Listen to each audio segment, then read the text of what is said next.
Bonjour, je vais vous présenter le rôle de Gaulle et du CNR.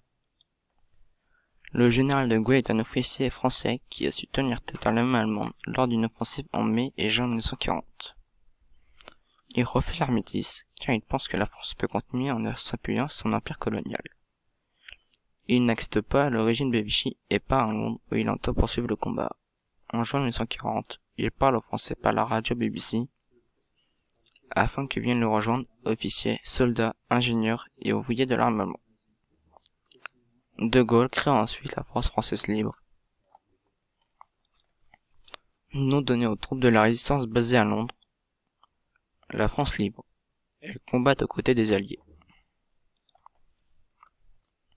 Sur le sol français, des Français citoyens, des citoyens ordinaires, créant des organisations secrètes, exemple, combat, libération, et organisent des actions de résistance, ensemble des organisations clandestines luttant contre l'occupation allemande pendant la Seconde Guerre mondiale.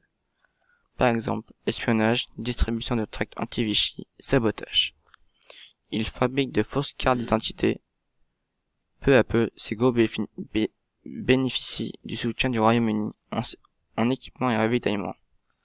Certains groupes se développent et créent des maquis au cœur des forêts ou zones montagneuses.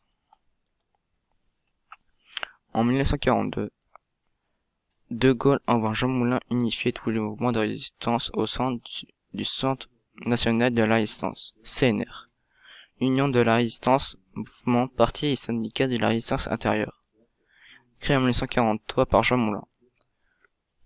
Ce CNR prépare la libération du pays afin de rétablir la République, organise les actions de résistance et surtout fait accepter l'autorité du général de Gaulle à tous les moments de résistance.